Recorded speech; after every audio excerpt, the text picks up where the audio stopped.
Belasan rumah di Kampung Bojong Haur, Desa Bantar Kalong, Kecamatan Warung Kiara, Kabupaten Sukabumi, rusak parah akibat pergerakan tanah.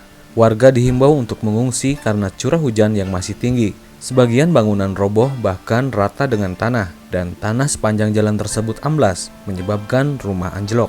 Keretakan dan amblasnya tanah diakibatkan adanya pergerakan tanah yang terjadi kemarin. Warga mendengar suara gemuruh saat terjadinya hujan lebat. Pergerakan semakin meluas. Sedikitnya 13 rumah mengalami kerusakan berat dan sedang, sedangkan 60 kepala keluarga kini mengungsi di tempat saudara dan tetangga terdekat. Kondisi rumahnya ya seperti yang kita lihat, ada yang miring, ada yang jebol temboknya, ada belakang, ada depan, ada pintunya copot. Yaitu kerusakan rumah itu enggak satu macam, jadi bermacam-macam gitu. Bagaimana kondisi tanahnya. Sekarang mengungsi di saudara-saudaranya, bukan di tempat lain.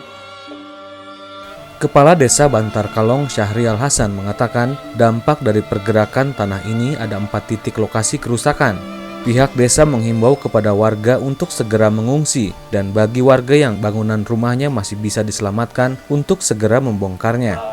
Yang terparah itu di Bojong Haur, seperti yang mungkin sudah dikondisikan tadi, ada madrasah 1, PAUD 1, termasuk 13 rumah.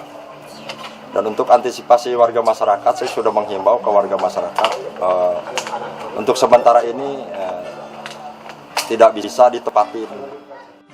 Badan Penanggulangan Bencana Daerah Kabupaten Sukabumi tengah melakukan kajian dan melakukan koordinasi dengan Badan Geologi untuk mengetahui titik atau mahkota pergerakan tanah. Kawasan Warung Kiara merupakan salah satu zona merah pergerakan tanah dan longsor.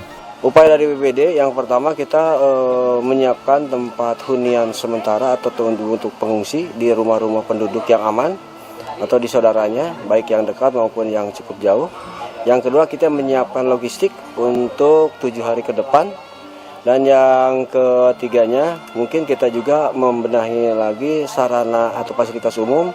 Di antaranya ada 1 madrasah itu yang terdampak, dan itu kita koordinasikan dengan pihak ketiga maupun dengan lembaga lain untuk segera direlokasi agar anak-anak sekolah bisa melakukan sekolah madrasah dan PAUD mungkin.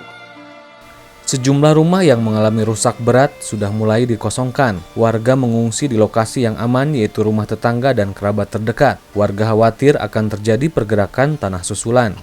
Hujannya gede, Bu? Gede hujannya. Pada saat itu, Bu, tidak ada orang? Nggak ada. Kosong rumahnya. Nah, sekarang kondisi rubuh ini, Ibu, kemana?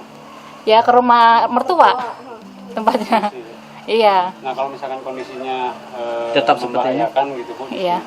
Ibu masih tetap akan tinggal di sini atau? Ya kalau suami maunya tinggal di sini. Kalau pindah kan nggak mungkin, nggak tahu kemana. Pergerakan tanah terjadi pada Jumat 3 Februari lalu. Rumah-rumah yang terdampak akibat pergerakan tanah terdiri dari rumah rusak berat 5 rumah, rusak sedang 3 rumah, dan 33 rumah rusak sedang dan terancam. Pergerakan ini akan terus meluas mengingat kondisi curah hujan yang masih tinggi yang mengguyur wilayah ini. Warga dihimbau untuk selalu waspada dan segera mengungsi mengingat pergerakan tanah masih terjadi.